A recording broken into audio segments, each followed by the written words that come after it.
कहत कबीर सुनो भाई साधो कब ही ये खूबसूरत झलकियां और नज़ारा गीता दीपोत्सव का है, जहां जीवन को अच्छा बनाने और समय के हिसाब से बदलने का ज्ञान दिया गया।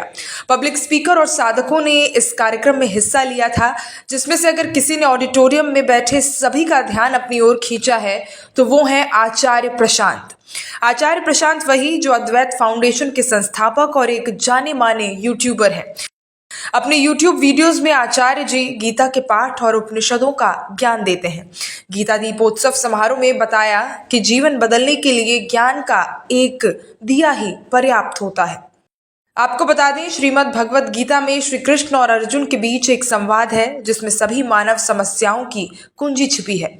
इस बात की जानकारी आचार्य प्रशांत ने दी।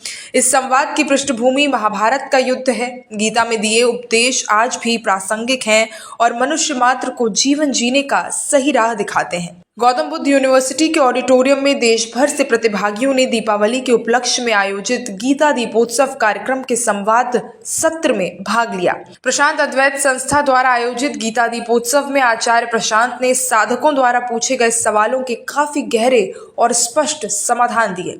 सवाल ये है ही नहीं कि दूसरों को समझाएं कैसे। सवाल होना ये चाहिए कि दूसरे अगर समझने को नहीं भी तैयार है तो मुझ में दम क्यों नहीं है कि दूसरों के समर्थन के बिना सच की खातिर सही जिंदगी जीऊं। सच इतनी सस्ती चीज होता है क्या कि दूसरों के समर्थन का मोहताज हो। मान लीजिए एक बार को कि मुझे सच बोलना है और किसी वजह से आप सब लोग मेरे खिलाफ हो जाएं। ठीक है, आप कहें कि साहब हम आपका समर्थन तभी करेंगे जब आप कुछ मिलावटी बात बोलो, बात को थोड़ा नीचे लेके आओ, झूठी बोल दो, फिर हम आपके समर्थन में आ जाएंगे। तो मैं आपके समर्थन की परवाह करूं या सच की? आप जैसा कहेंगे वैसा कर लूंगा। बोलिए। आप जैसा कहेंगे वैसा बिल्कुल नहीं करता मैं।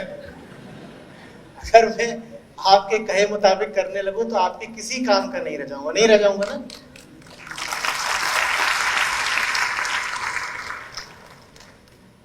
तो मैं आपके काम का इसीलिए हो पा रहा हूं क्योंकि मैं बहुत इस बात का ख्याल नहीं रखता कि आप मेरा समर्थन करेंगे कि नहीं। इससे ये नहीं है कि मैं आपकी उपेक्षा करता हूं, इसी में मेरा प्रेम है आपके लिए। अगर मैं आपके कहे अनुसार चलने लग गया तो ये आपके प्रति एक प्रकार की हिंसा हो जाएगी। समझिए इस बात को। आप किसी भी दिशा जा रहे हो और मैं आपकी ही दिशा का अनुगमन करने लगूं या समर्थन करने लगूं तो मैं फिर आपकी भलाई चाह रहा हूं या आपकी बुराई में सहायक हो रहा हूं। आगे उन्होंने सबको दीपावली की बधाई देते हुए कहा कि दीपावली मनाएं, लेकिन बहुत पूर्ण तरीके से।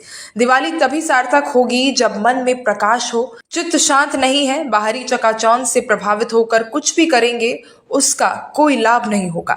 आचार्य जी ने कहा कि बाहर 100 दीपक भी जल रहे हों उससे कुछ नहीं होगा, भीतर एक दिया जलना ही पर्याप्त है। कोई भी बोल सकता है। मैं तो हमेशा कहता हूं उसने बोला तो बोला, तुमने सुना क्यों? अब धीरे धीरे रे मना धीरे सब कुछ हो, ये तो बात फ्रीजर में बर्फ पिघलने को लेकर भी बोली जा सकती है, किसी भी चीज को लेकर बोली जा सकती है। ये तो अपनी अपनी बुद्धि और चेतना पर है कि तुम्हें क्या समझ में आ रहा है कि वहां पे वो क्या बोलना चाह रहे हैं कबीर साहब। और जिसको फॉलोअर मिल गए और मंच मिल गया, प्रसिद्धि मिल गई, टीवी मिल गया और चैनल मिल गया, वो तो बोलेगा। तुम बताओ तुमने सुना क्यों? कोई हम नियम नहीं बना सकते। आपने पूछा क्या उनको हक है? अब ये हक अधिकार ये सब तो कानून के दायरे की बात आ गई। और अगर आप पूछोगे कि क्या नैतिक एथिकल राइट है तो एथिक्स पर तो ये दुनिया चलती नहीं है। और एथिक्स वैसे भी बहुत सतही चीज होती है। कौन तय करेगा उदाहरण के लिए कि इस दोहे का सही अर्थ उन्होंने करा कि मैंने करा? कोई सूत्र बता दो जिससे ये तय हो सके। वो कहेंगे नहीं साहब जो हमने बोला है वही सही अर्थ है। अब कबीर साहब तो जिंदा है नहीं कि वो आके फैसला कर दें, तो उनके किसी भी दोहे का कोई भी अपनी मर्जी से कुछ भी अर्थ बता सकता है। लोग मुझ पे भी आक्षेप करते हैं। जब से गीता आपके सामने लानी शुरू करी है, पुरानी गीता वाले बहुत बेचारे सहमे हुए हैं। वो कह रहे हैं कि ये गीता के मनगढ़ंत अर्थ बता रहा है। उनके हिसाब से मैं आपको जो बता रहा हूं मनगढ़ंत बातें हैं। तो ऐसे तो वो भी कहेंगे कि इस आदमी को गीता में बोलने का क्या हक है। तो हक की क्या बात करें, हक का तो कोई फैसला नहीं हो सकता। फैसला तो बस श्रोता कर सकता है कि जो बात बोली जा रही है वो मेरी चेतना द्वारा स्वीकृत है कि नहीं है। आपकी चेतना जितनी ऊंची होगी, ये कौवों और चूहों के लिए समाज में जगह उतनी कम होगी। आज इनकी जगह इतनी ऊंची और इतनी ज्यादा होती भी इसीलिए जा रही है क्योंकि सुनने वाले सब बहुत गिरे हुए स्तर के हैं भाई।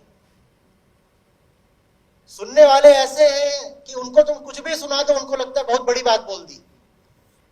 बहुत औसत बात उनको बता दो, वो भी उनको लगता है बहुत बड़ी बात बोल दी, किसी को भी सर पे बैठा लेंगे। अपने भाषण में आचार्य प्रशांत ने गीता का सार बताते हुए कहा कि गीता ऐसा ग्रंथ है जो मानव को जीने का ढंग सिखाता है। गीता मनुष्य को निष्काम कर्म और प्रेम का पाठ पढ़ाती है।